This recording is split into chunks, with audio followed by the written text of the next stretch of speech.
কথা বলবো অনুপের সঙ্গে আমরা কথা বলবো একের পর এক বিজেপি বিধায়কের সঙ্গে অম্বিকা দা রয়েছেন। আমি পরিষ্কার জানার চেষ্টা করব, আজ রাজ্যের মুখ্যমন্ত্রী মমতা বন্দ্যোপাধ্যায় তিনি চোর চোর স্লোগান তুললেন বটে, কিন্তু একবারও বললেন না চাকরিটা, বাংলার চাকরিটা কে চুরি করেছে। উনি সমস্ত কথা বিধানসভায় দাঁড়িয়ে মিথ্যে কথা বলে। ওনার চুরিটাকে ঢাকার জন্যে উনি বিধানসভায় বড় বড় লেকচার মারে, এবং আমরা যখন নাকি কোনো বক্তব্য দিতে যাই সেই বক্তব্য ওনার স্পিকার কখনো সেই বক্তব্যের রেকর্ডিংগুলো রেকর্ডে নেয় না, এবং বারবার করে আমরা সেটাকে প্রোটেস্ট করা সত্ত্বেও কি করছে সেটাকে রেকর্ডে নিচ্ছে না। ওনার যেই কথাগুলো একতরফা বলে যাচ্ছে সেইগুলোই রেকর্ডে নিচ্ছে। আমরা তার বিরুদ্ধে প্রতিবাদ জানিয়েছি। গণতন্ত্রকে কণ্ঠরোধ করার জন্য উনি সমস্ত ধরনের প্রয়াস করছে। গণতন্ত্রকে কণ্ঠরোধ করছে, বিজেপি বিধায়কদের কণ্ঠরোধ করছে। আরো পরিষ্কার আমি জানার চেষ্টা করবো, দুবরাজপুরে তুমি বিজেপি বিধায়ক, আজ মুখ্যমন্ত্রী মমতা বন্দ্যোপাধ্যায় গোটা দেশের হয়ে কথা বলার চেষ্টা করছেন। তিনি বলছেন দেশে এই হচ্ছে ওই হচ্ছে, তিনি চোরের কথা বলছেন, এ বাংলার মানুষের কথা একটা বলেছেন, একবারও বলেছেন চাকরি আর শিক্ষকদের কথা। দেখুন, যে আসল চোর সে তো নিজেকে কখনো স্বীকার করবে না, তাই জনগণ যে স্লোগান দিচ্ছে, জেনে গেছে জনতা আসল চোর মমতা, জেলে যাবে মমতা, তাই তিনি মিথ্যা কথা বলে যাচ্ছেন। বাংলায় বিধানসভাতে যখন সেশন চলছে বিরোধী দলনেতাকে সাসপেন্ড করে দিয়ে আজকে বিধানসভা চালানোর চেষ্টা করা হয়েছে, এবং সেখানে আমরা দেখলাম যে আজকে সরাসরি তার সম্প্রচার করা হচ্ছে। সেই সম্প্রচার শুধুমাত্র মমতা ব্যানার্জির ফটো ভিডিও ছাড়া আজকে বাকিদের কোনো বক্তব্য সাধারণ মানুষের কাছে গেল না।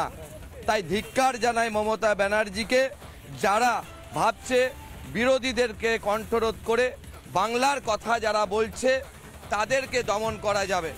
একজন শুভেন্দু অধিকারীকে সাসপেন্ড করার পরেও আমরা 64 জন বিধায়ক আমরা একইভাবে লড়াই করেছি আজকে, এবং মমতা ব্যানার্জিকে জানিয়ে দিয়েছি যে বাংলার মানুষ পরিবর্তন করবে, শুধু সময়ের অপেক্ষা।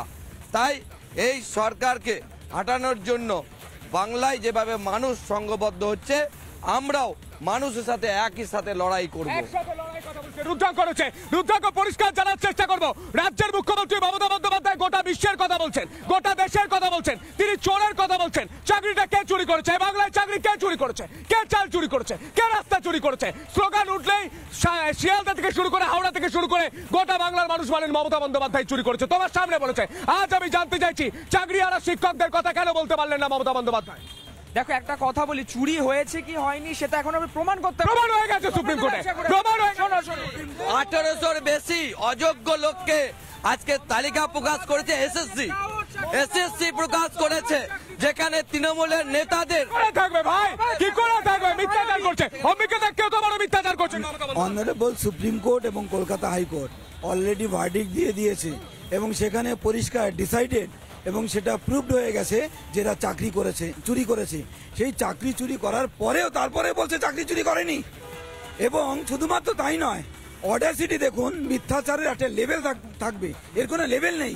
এ কি করছে, যারা অযোগ্য সেটা অলরেডি ডিসাইড হয়ে গেছে, ডিটারমাইন্ড হয়ে গেছে, তাদেরকে আবার পরীক্ষায় বসিয়ে তাদের কাছ থেকে আবার পয়সা নিয়ে আবার তাদেরকে চাকরি চুরি করার জন্য সমস্ত ধরনের প্রয়াস করছে।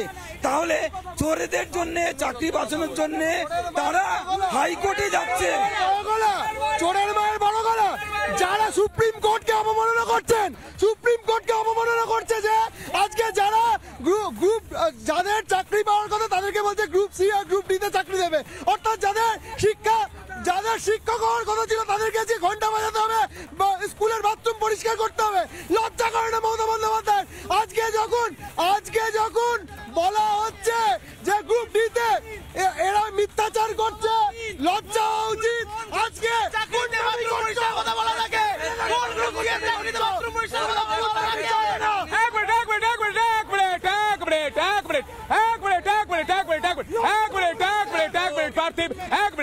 আমি প্রত্যেককে সময় দেবো।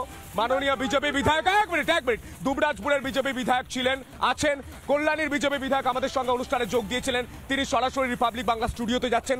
আমি প্রত্যেককে সময় দেবো। আমি একটা সহজ প্রশ্ন, রাজ্যের মুখ্যমন্ত্রী মমতা বন্দ্যোপাধ্যায় এ রাজ্যের মুখ্যমন্ত্রী নন, তিনি এ রাজ্যের কথা ছেড়ে দিয়ে ইল্লি গিল্লি দিল্লি সব কথা বলছেন, তিনি চুরির কথা বলছেন। এ রাজ্যে চাকরি চুরির বিষয়ে একটা কথা কেন বলতে পারলেন না? নানা ধরনের কন্টেন্ট দেখার জন্য লাইক করুন, শেয়ার করুন আমাদের ফেসবুক পেজ, সাবস্ক্রাইব করুন আমাদের ইউটিউব চ্যানেল। পাশাপাশি অন্যান্য ব্রেকিং নিউজের জন্য অবশ্যই চোখ রাখুন রিপাবলিক বাংলায়।